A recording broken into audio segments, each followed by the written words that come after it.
He's a kind and gentle soul.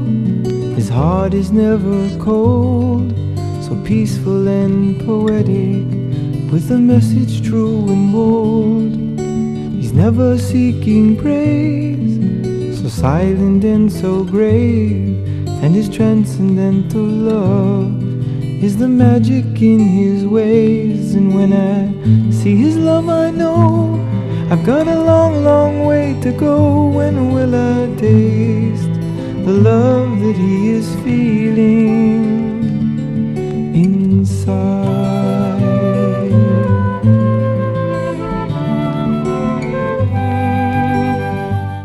All right, Krishna, welcome to our 10th in the series of Seva Care Education, and the third of this particular year.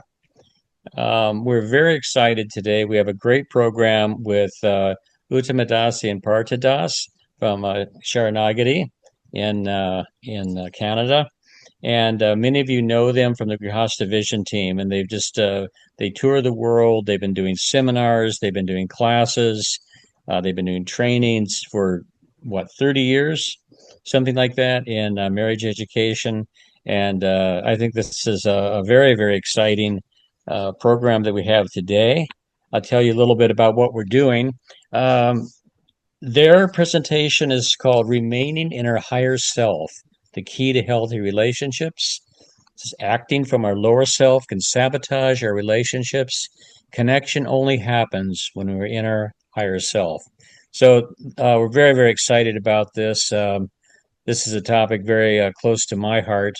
And through all the work that we did together on the Grihastha Vision team, this is something that is that we've all discovered, how when spiritual life is so important in one's relationships. Now, Partha and Uttama have been married since 1971. That's 54 years. Initiated together by Srila Prabhupada in 1973. 3 children and 8 grandchildren, so they certainly have experience. They've spent many years overseeing the Bajari department, facilitated youth and Bhagavad Gita readings. Uttama was the head seamstress and dresser. Has seen how unhealthy marriages adversely affect individuals and communities. They decided to train as marital educators.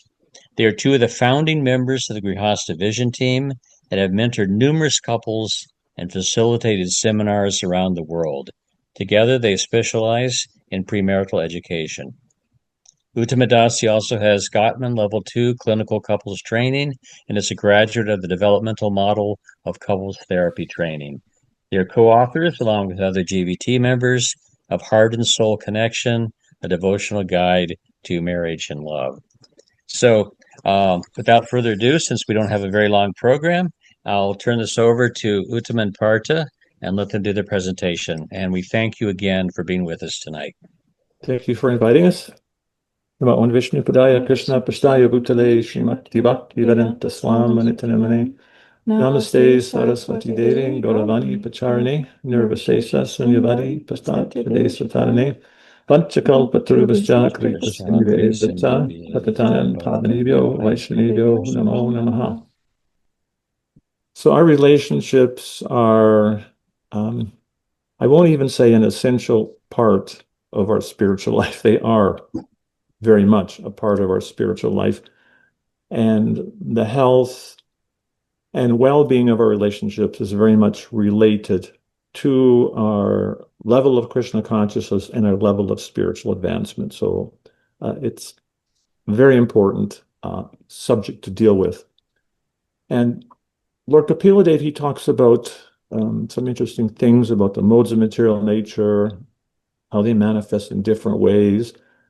And there's one interesting thing he says about relationships, and sometimes there's disharmony in relationships. We might become disrespectful in different ways. And Lord Kapila describes in the Srimad Bhagavatam that if one may worship me in the form of the deity, but if he or she is disrespectful to others, he says that worship that one is doing, it's like pouring ghee on ashes. There's no fire. There's going to be a lot of very thick unpleasant smoke. And we also, as aspiring Vaishnavas, we know Bhagavad Gita, we may even have Bhakti Shastra, Bhakti Vaibhava, and still we experience sometimes that there's a disconnect between who we are and how we behave. And say in a temple atmosphere, it's very easy to be respectful and kind and good-natured. And I think probably very few of us have ever had an argument with anyone before the deity. But somehow we go home or in our ashrams and the door closes and something happens. There can become a disconnect that we may not speak so respectfully, might have arguments that escalate, become unpleasant. So what is the difference? Just that barrier of the door? What happened? That disconnect between us and Krishna? Because actually in our homes, just like everyone in our home, like behind us, there's Radha Krishna, and there's the gopis over there. There's Lord Chaitanya behind me. Our deity is on the other side of the room. So we're actually surrounded by Krishna even within our homes, even if it's just one little picture. That's also Krishna, the Supreme Personality of Godhead. So why is there that kind of disconnect between our understanding of the philosophy and the application? So we'd like to explore that, and especially in regard to some of the psychological and physiological aspects of how the relationship between our soul and our body functions. In Bhagavad Gita, Krishna, he compares our body to a yantra, a machine. And we all either have a car or have driven in a car. And basically, a car has a few essential parts and instruments. It's a very complicated machine, but you just basically need to know the steering wheel, the gear shift, the brake, the accelerator, and a few lights on the dash. If you understand that, it's easy to navigate. And similarly, within this yantra, this body we have, there are some things we can draw from the physiology of the body and psychology, which can help us to understand when our consciousness it's going a little off the rails and enable us to make corrections more quickly. And this is extremely important. The sages at Naimisharanya 5,000 years ago, it's described they were performing this great sacrifice for the welfare of humanity. And Sutra Goswami came and they asked Sutra Goswami these questions. They said, look, this is like Kali Yuga is coming. And they said, we see how people in this age, they're lazy, they're misguided, they're unfortunate. And he said, they're always disturbed, always disturbed. So what to speak of 5,000 years ago? Look at the world today, how disturbing the world is. If you even look, say, the last 5 years, how much more disturbing the world has become. So we live in a very disturbing world, a world in which there's a lot of stress and tensions and traumas. People in our day and age, you can become, even if you don't have trauma, even if you watch the news, you can get traumatized and it can carry with you. And that's very much a reality in this world. So it's important to understand that we are actually spirit souls, and the kinds of stresses that come before us, the kinds of traumatic experiences that may resurface in our lives, they're actually different from we as spirit souls. Just like we say, I'm a spirit soul, I'm not this body. But yet I might say, I'm hungry, I'm sad, I'm angry, I'm disturbed. But am I actually disturbed? I'm actually a spirit soul. And actually in Old English, you would say something like, anger has come upon me. It's an emotion that comes upon me. And if I see it as something different from myself, I can respond in a way that's more proactive, where others, as if I identify with those different emotions as myself, we can tend to become victimized and become very reactive. And so we want to explore some ways in which we can avoid becoming reactive and be more proactive when these kinds of situations and emotions arise.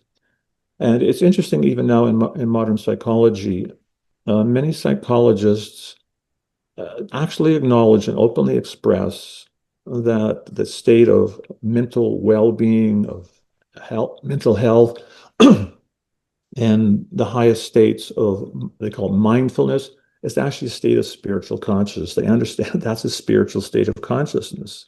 And opposed to that is the kinds of material consciousness where we express our emotions in very negative and detrimental ways. So one of the things we're going to explore is especially the very prominent phenomena in the world called adverse childhood effects, that many of us have different kinds of gross or subtle traumas within our lives, and they can actually play out in our adult lives, even unconsciously. And as we were saying earlier, they can sabotage our relationships. So that's something we'd like to explore with you today, how we can avoid the trap of falling into those being victimized by our emotions, and how rather we can make a shift to a more positive state of consciousness where we're not overwhelmed and we can react proactively to emotions rather than reactively. So we're going to talk a little bit about learning how to shift from reactivity to being more relationally functional. So as my husband was saying, we have childhood survival strategies that we're conditioned by, and they shape our adult patterns of behavior. And they are stored in our brain, these remembrances of the past incidences of our life. So I'd just like to show you a little bit about, it's right here. There. This is what's called a hand model of the brain. And I'm showing you this because my husband was explaining how our body is like a yantra, and we function according to how the yantra works. So here, the conditioned patterns that we have of responding to things, they have been stored in a part of our brain called the amygdala. It's down here, the lower part of our brain. And when it gets activated by past memories where we want to survive in some way or have something, we're conditioned to certain ways of responding, it tends to secrete cortisol and adrenaline, which unfortunately, when it's secreted, they end up flooding our prefrontal cortex, or the higher part of our brain. And when that happens, we don't have access anymore to our higher self, and it can go offline. Can you just give an example of that? Yeah. Let's say as a child, we were always criticized and ridiculed and put down repeatedly. That's very painful for a child, and those pains, as Uttama was saying, kind of get stored in this part of your brain. And as an adult, we might be in a close relationship, and then someone very close to us says some remark that might just have a little hint of negativity towards us. And what happens is those negative emotions from the past are projected into the future, although the situation now is no way comparable to what happened in the past. But we may feel those same kinds of pain and frustration that we felt as a child in the present, and tend to erupt or go offline because we get flooded with adrenaline and cortisol. And that's one example of how this can sabotage our interactions. So these responses are sometimes called the responses from our adaptive child, how we adapted to things and learned how to cope. So when we learn how to cope, we usually come up with 4 stances that are very common to go to.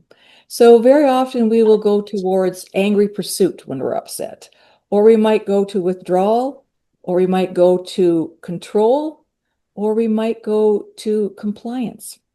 So we're just going to do a little bit of a poll. And I want you to consider when you get stressed and you are responding reactively, which stance do you tend to go to? So we're just going to post a little poll here and just pop in your answer. It will be anonymous. Let's see. You click withdrawal. I didn't click it. All right, we're getting lots of withdrawals, quite a few controls.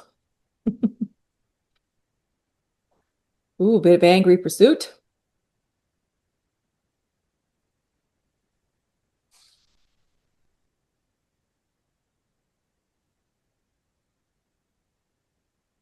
So it looks like we have 10 or 11% of you go towards angry pursuit. About 60% of you go to withdrawal, my kindred spirits. 30% of you go to control. And wow, not too many of you just go for compliance. Very interesting. Thank you for sharing that. All right, let's just stop the control. So one thing is that we have our go-to stances when we get stressed. And when we get stressed, we see that Bhagavad Gita, it defines our consciousness in two ways. There's our higher self and our lower self. So sometimes in psychology, the lower self is called our adaptive child. Just like I was talking about, it's how we adapted and got conditioned when we were younger how to respond to things. And so this lower self has characteristics. And I'll just show you a little list here of the characteristics of a person who's in their lower self.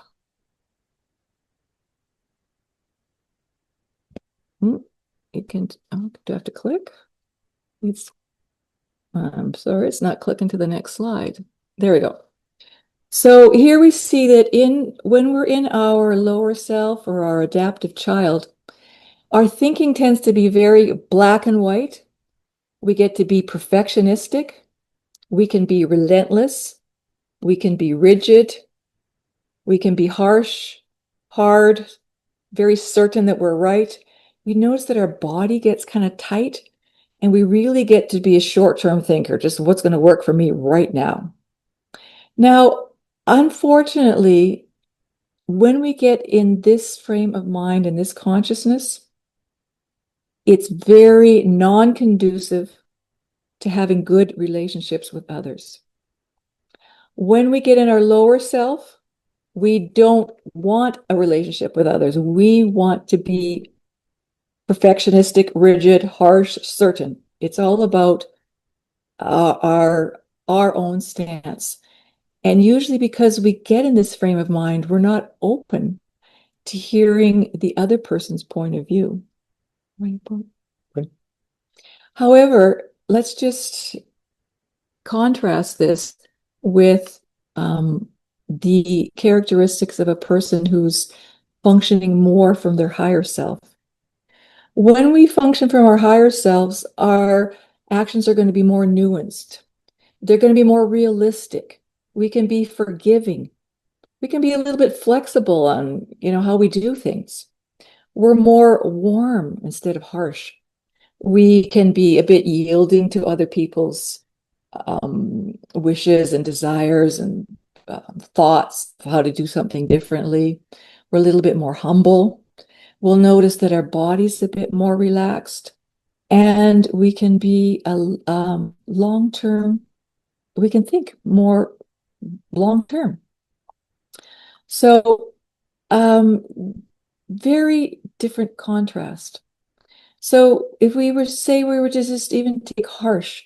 Harsh is one of the major characteristics of someone when they're in their lower self. It makes it very hard to deal with. And we see that somehow or other we may need something, but if we can become warm and firm and loving, we can still achieve the same things we want to achieve, but not with that harshness. So we are going to I'll just add just a little context to that in terms of our spiritual life, our spiritual advancement. Sri Upanishad describes that one who understands knowledge and the essence side by side can obtain the full blessings of immortality.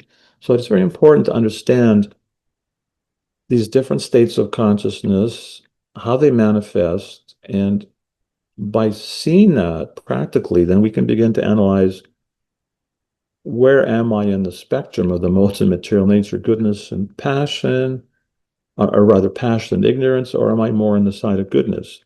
The more we can come to recognize that, the more we can self-correct and keep ourselves in the mode of goodness. And Prabhupada talks about that in the 14th chapter, how he says by practice one can develop the mode of goodness. And that's a very key important instruction. It's something we have to consciously practice. Otherwise we can just become conditioned to thinking that kind of harshness and impersonalism, it's normal. That's conditioned life. So how to make that change? How to notice when we're in our lower self? Part of it is recognizing those characteristics. Another part of it is to see how we feel in our body. Because one of the things there was you find that your body's tight. So one of the first steps to stopping that automatic reaction, because it's really automatic, you can be going along and someone can say something, and the next thing you know, you're just spewing out, some negative, harsh thing. And you think, wow, how did that just pop out like that?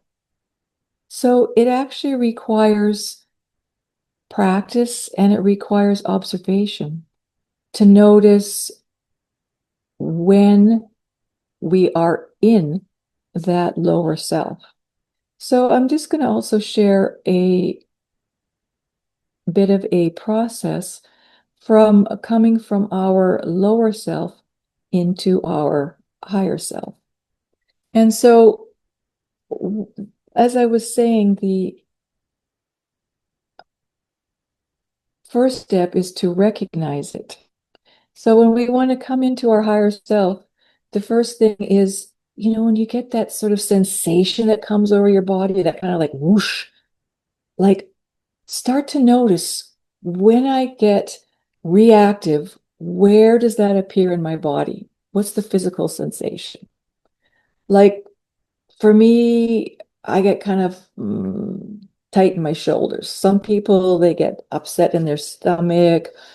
Other people get my husband gets a pressure cooker feeling, The pressure cooker feeling, I get that if I get quite escalated, and it's not like a Western pressure cooker that kind of fizzes. It's like the Indian ones that just scare the heck out of you. Like all of a sudden they just sound like they're going to explode.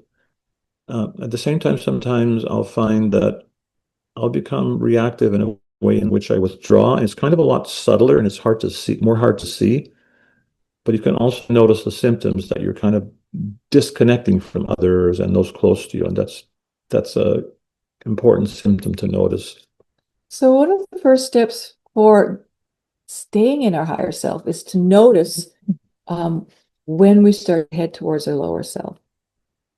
So we want to develop that felt sense for the lower self. What does it feel like? Oh, getting that feeling again. Maybe I should pause.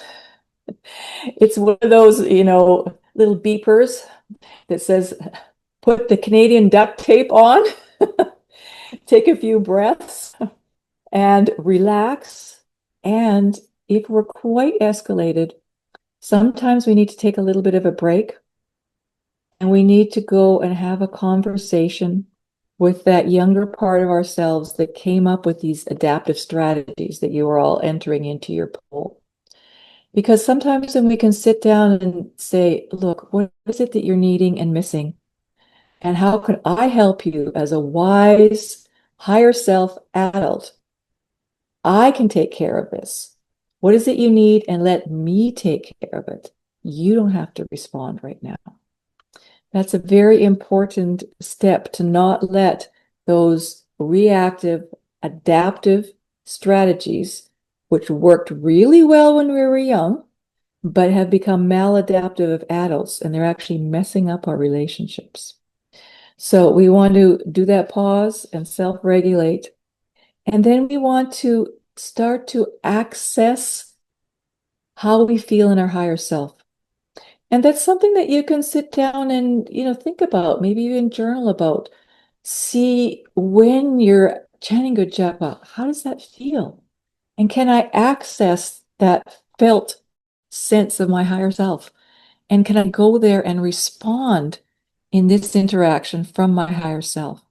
And when we do that, then wise behaviors will follow. Sorry, my mouse is getting triggered here. Okay, there we go. So it's being aware of how we're reacting and taking that pause.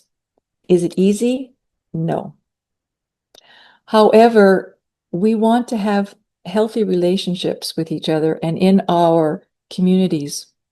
And we can't have those healthy relationships when we're responding and interacting from our lower self.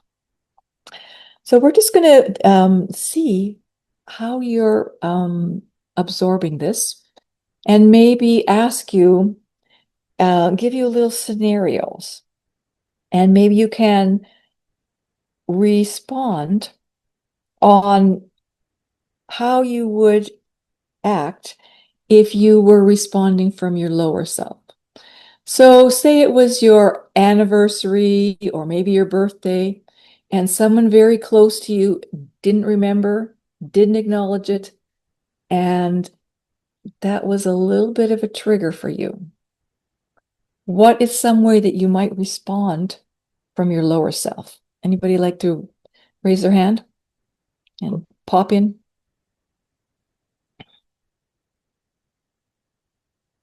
Give me an example of responding from your lower self in this scenario. No, they're just Tamahar.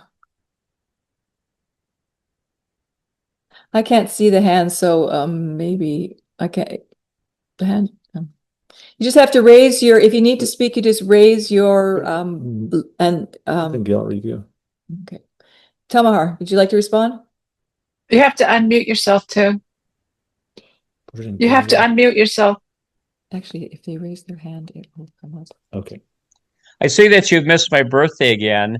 I mean, that's just real typical, really just self-centered, completely thoughtless. Don't pay any attention to me. Right. A little defensive, a little self-serving. Okay. Now, do that again from your higher self. It was my birthday today, and I noticed that you didn't acknowledge it. And I have to say, I was a little bit hurt or surprised. And I was just wondering how you felt about that, or if there was something going on for you that, today. Or if you'd like a reminder for me before my birthday, whatever you need to make it work. Said, yeah. I don't know. Yeah. So it's going to elicit very different responses. And one thing that we need to understand is it's really hard to respond well to a person when they're reacting from their lower self. It was really hard to answer that first part of Tamahar. Like, what am I going to say? I'm just going to feel defensive and not say anything or get mad and escalate. Yeah, generally, if you escalate and respond in an escalated way by becoming defensive, the other person is also going to become defensive. They'll be triggered in the same way, and then you'll just have this negative spiral of just a very unproductive exchange. Yeah. All right. Maybe I should just pick on somebody and ask them if we're not going to get volunteers. I can be. Put it in the Let's see. Does anyone want to try another one? Yeah.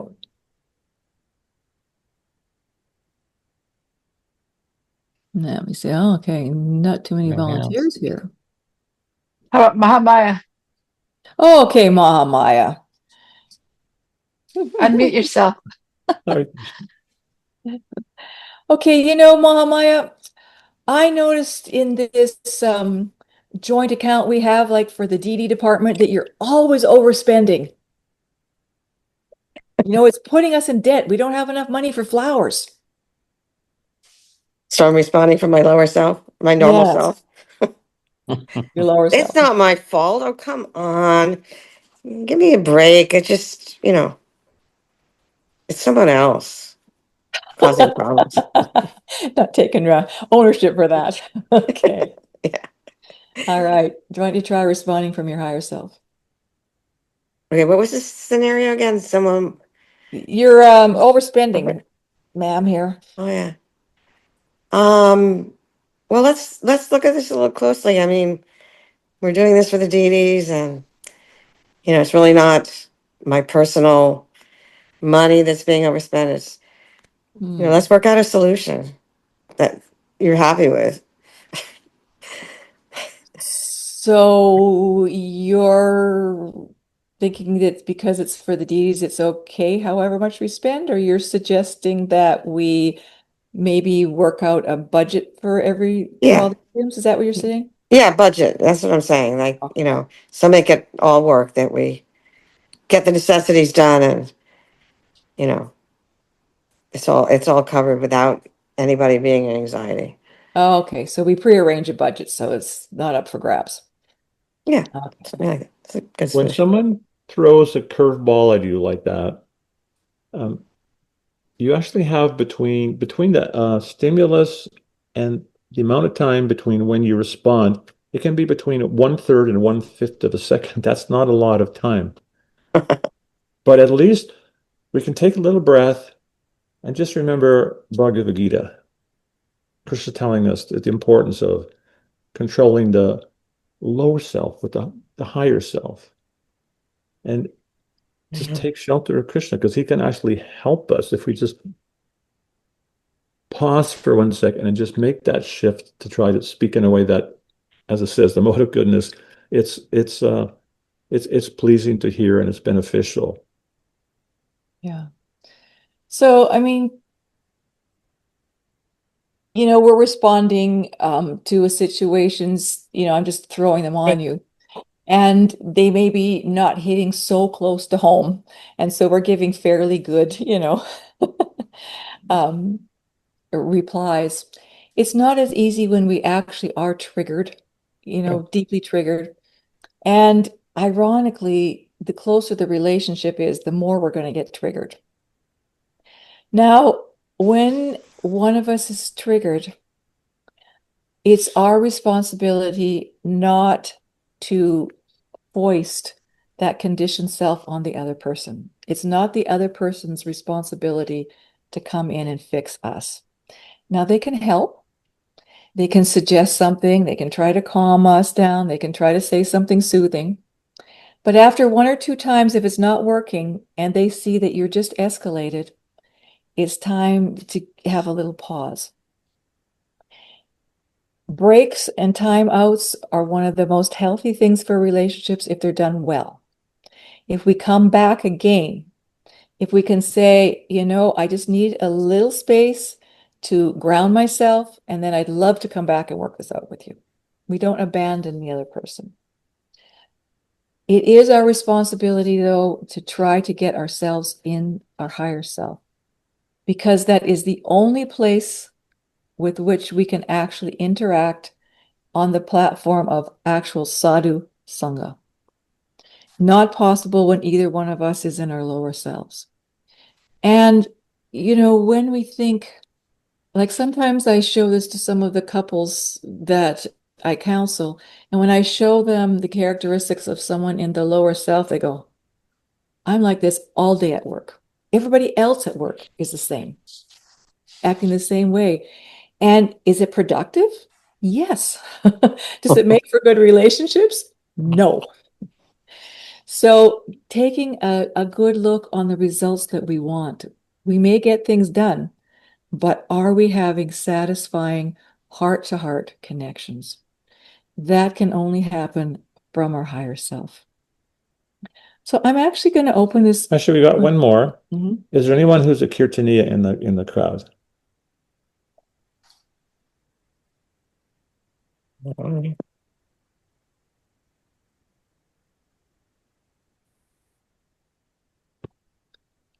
Who's the Kirtaniya there? That's not Gopika Sharma, is it? Yes, Are you a Kirtaniya? yes, kind of. Kind of, Okay. right? Okay. Harmo Gopika. So here it comes. Everyone in the temple's complaining that you play the cartels so loud it hurts their ears. I'm taking you off the kirtan schedule. Would you like to respond to that in your lower self?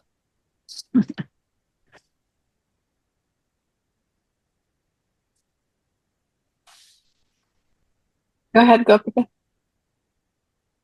You have to unmute. What is the question?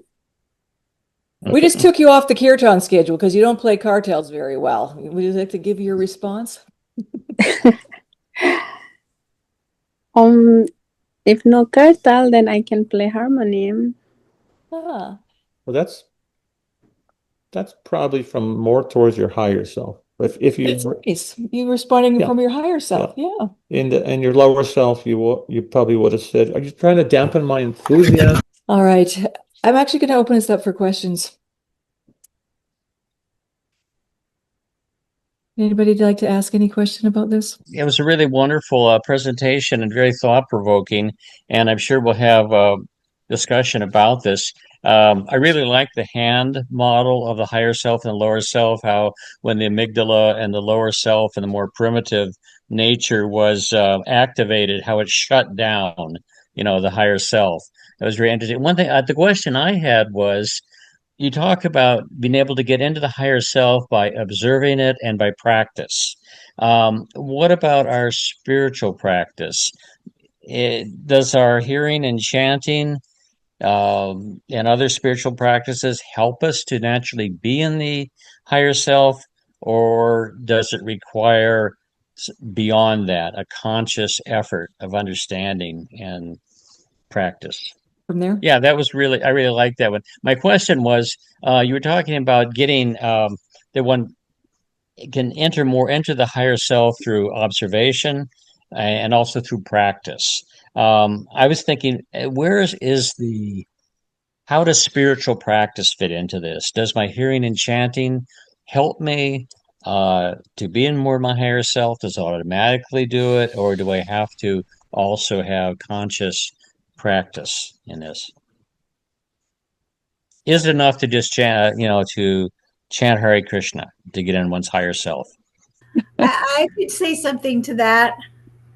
Is that That's Radha Sylvester. Radha? Hello, I'm down. I'm up here in Vermont.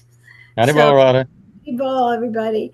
I have a thought on that. Is that just chanting Hare Krishna? I don't want to be offensive or anything. I don't think it's enough because I was married to 3 different Prabhupada disciples during the course of my younger years, and all of them had anger issues. Like they just went from 0 to 100 over little things.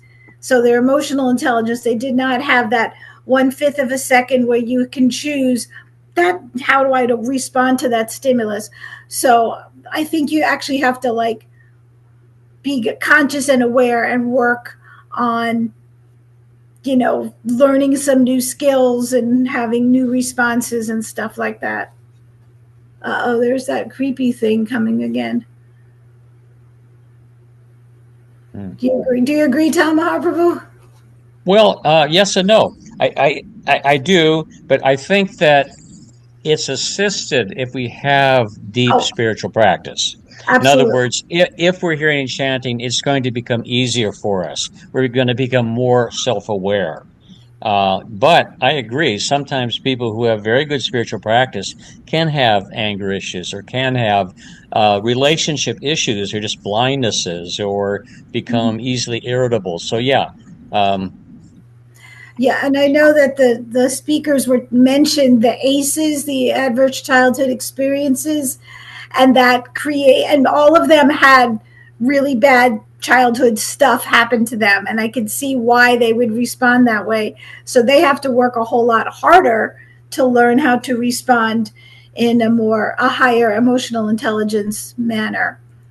So It's almost like we all have different degrees of anartas, right, right, from those childhood experiences, even past lifetime experiences that we right. bring in, and so we all have different amounts that we have to work on about this. But I think the point is, and the point that Partha Nutra we're making here is that we've got to do our work as well. Right? We can't just say, I'm a devotee, I chant Hare Krishna, and take me as I am, Right. rude and Well, and obnoxious or whatever. Yeah. impersonalism really enters there too, I think. Impersonalism. Yes. Can you explain that more? That's a great point. Well, like what Radha was saying, that not really considering the person on a personal level, but just going by the principles of these are our principles, and we're following the rules and regs, and leave me alone. Yeah. And it's not really thinking about the other are person. back. We've been talking amongst ourselves. We're keeping the test going without you. We've been trying to keep it going here. So sounds like you're doing a great job. Yeah. Now, other questions for our guests. Yeah, I have your last point is really relevant. It is really the essence of most of our problems is basically impersonalism. We don't understand Krishna's a person. He's everywhere. He's in everyone's heart. And therefore, we should respect everyone. That would make everything so simple if we could actually understand that. There's a quote from the How to Talk So Kids Will Listen, the Adele Faber and Elaine Maislish books. You're probably familiar. Adele Faber was my high school sweetheart, so I was there while she was writing the books and stuff. But there's a quote where they say, we tend to speak most carelessly to the people we care about the most. And it's a really important thing to just sort of check yourself on that. It's like, would I say that to my boss? Would I say that to my guru? No, of course not. So why do I think it's okay to say that to my, committed partner? Because we're closer to them and it hurts more. And so it goes a little bit deeper, and it hits, deeper core wounds.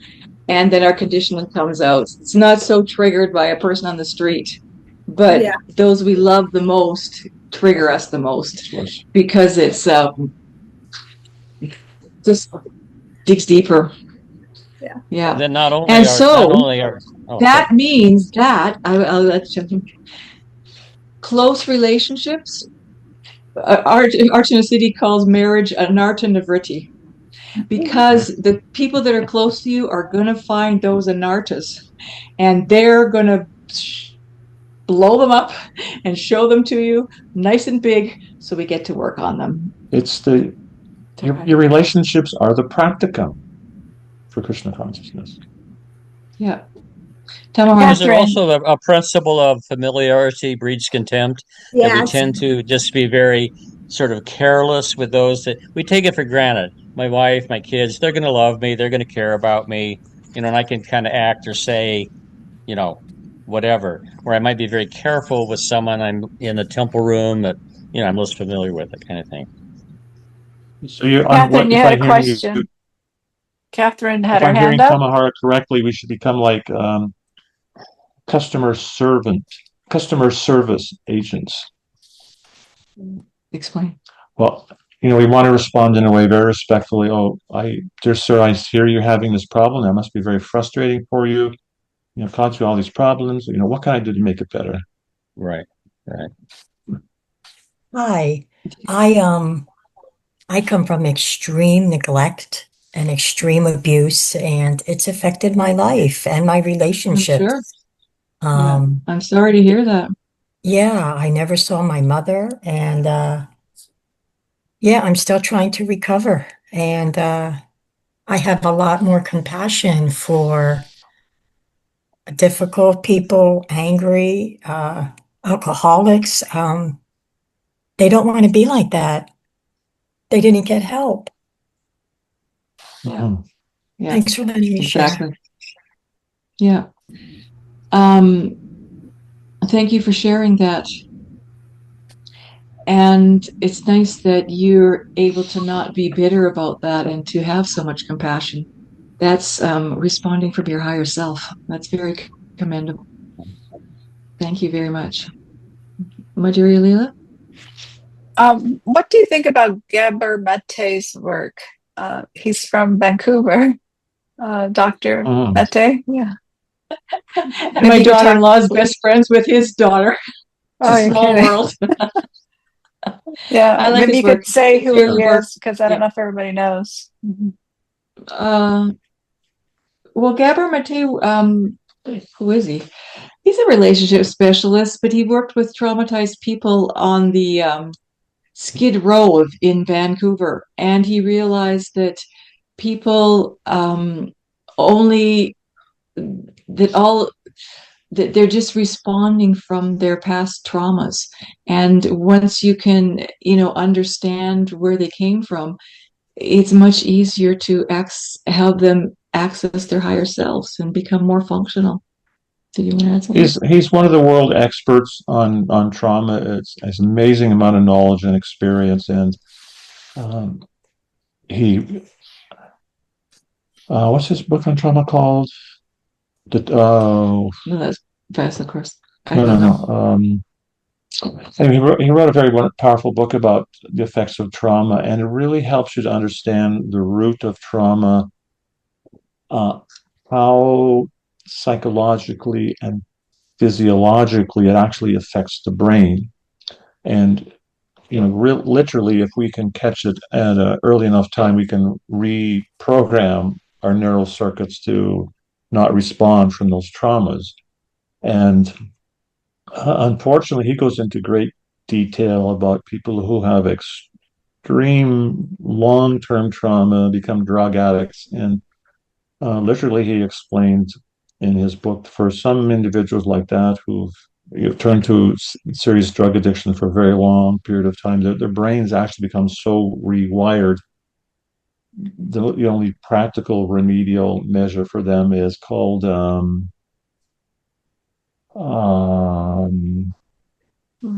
anyway, they actually prescribe certain drugs for them to help them survive literally. That's extreme trauma and extreme addiction. It's just very, very negative end. But there's hope for everyone. I have a very dear godbrother, Tota Gopinath, who anything you could imagine horrible that could happen to a youth and a child, and things you could not imagine happened to him. His father tried to kill him something like a dozen times. His father eventually got life imprisonment for what he did to his son. He ended up on the street, traumatized, but somehow turned his life around, started helping people. The government heard about how he was helping young kids. He ended up many years later running a whole series of government group homes to help troubled youth, and he was extremely, extremely good at it. But he turned his experience into the ability to help others. So, we're not hopeless victims. We can turn tragedy into victory by, getting the help we need and making a serious endeavor to live healthy values. So when we have less trauma, like just small t trauma, which happens to all of us, it's just you can't get through life in Kali Yuga without a little bit of trauma. However, when we can stop and pause and not react, but to choose the better, more compassionate actions, we can actually rewire those neural circuits so we can start responding more in a Krishna conscious way. It's possible. And part of it is the chanting of the holy name.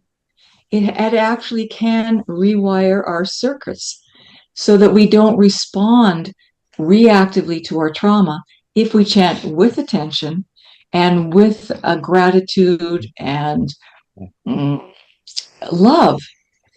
Then we will be able to respond more instantly from our higher self. So you see that the great souls and Srila Prabhupada, he wasn't, even if he was angry, he did it consciously to help somebody. But he could respond from his higher self in every situation because of his taking shelter of spiritual practices. And so just for us to note, when are we going to our, triggered, conditioned selves that we've all been traumatized by living in the material world.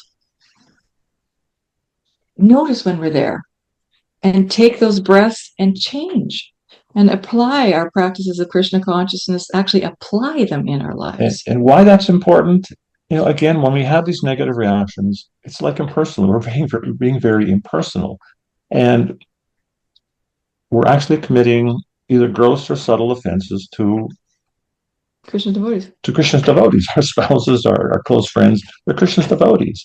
And so we make these gross and subtle offenses, even unconsciously. That's going to inhibit our ability to actually access the pure essence of the holy name. So chanting the holy name can help us purify our hearts so we can have better relationships. And simultaneously, if we make the effort to have better relationships, that will help us access the holy name. So it's a double-sided coin there. But our relationships are an extremely important part of our spiritual life. Yeah. Vajrayana Leela. One of the things Gabor Mate mentions, he made a movie, a very famous movie. I forgot the name of it. Something that you can learn from grief. Actually, it helps. Yeah. So, but he pointed out that there's very wealthy people with very educated and people with families, and everything was going well materially. But because of some childhood trauma, they ended up as a bum on the street, And even in his life, he said in Hungary, when the Jews were persecuted, his mother, he was only 2 months old, and his mother had to give him to some lady to protect him for 2 weeks or something like that, 2 weeks or 2 months, something like that. And then they got him back, but he noticed in his life as he grew up, going through high school and university and med school, that there were things wrong, that it was impacting his relationships. It was the way he was always driven, but he realized that it was trauma from that, just from being separated from his mother for that 2 weeks. Even for his safety, that's for his safety, but still it had a huge impact. Yeah. So we all have those things, and that's why we react negatively. So it's not a if we have them, it's a what do we do with it, and to recognize it and to try to make that conscious shift. And, we actually have no idea how fortunate we are to be able to access the process of bhakti yoga, because all these trauma specialists, they're sending people for mindfulness, Buddhism, this, that, because it actually helps them. Now we have, the supreme form of that mindfulness that helps us mindfully switch from our conditioned natures and responses to something that's more wholesome, healthy, and will take us in a spiritual direction. Until I really understood this hand model of the brain, I didn't understand how to catch my body faster so that my mouth wouldn't respond in such a way to make my Vaishnav aparad. So I found it so helpful, like Tamahar was brought up, to understand how my body's reacting so that I could reshift that into something that was positive and useful for me. Tamahar, did you want to sum it up? Yeah, for the life of me, I can't figure out how you do the hand thing on this. But anyway, I guess that'll work. Okay.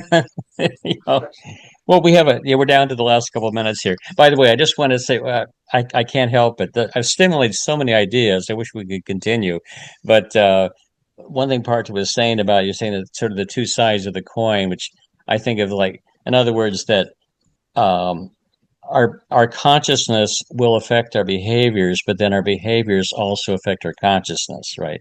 So that's what, I mean, so a lot of what we do in the beginning in Vaidhi, Sadhana, Bhakti is about changing behaviors, doing certain things, and our consciousness raises. And then, as you're saying, conversely, if we then act in that higher self, then we're able to control those, those lower reactions, responses. And I think this has really been fascinating. I wish we had more time to go on, but we want to thank you so much for your time tonight, and hopefully we can do this again.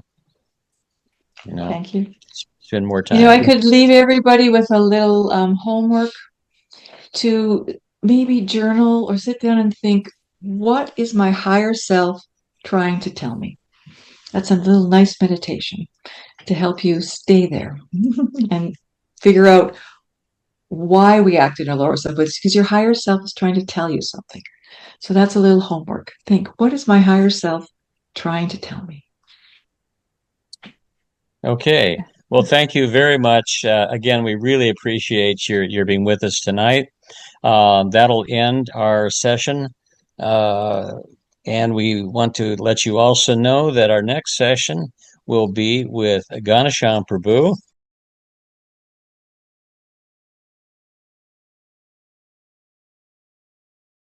Dying to live. How to practice dying while living in order to live and die gloriously. Ganesham Prabhu is a hospice chaplain, so obviously something that he's very familiar with, the processes of life and death. Yeah, he did this, I believe, a presentation at Harvard or something, one of the big universities on this topic. So he was invited to do that. So we're looking forward to that. Okay, until next time, and thank you again, Partha and Uttama. Haribol. You'll find no lust and greed in a heart that's pure and free. He's a lover of the Lord, and his life is ecstasy. He only dies to live, and living tries to give the happiness that's found in the sound of Krishna's name. And when I see his love, I know I've got a long, long way to go. When will I taste the love that he is feeling inside?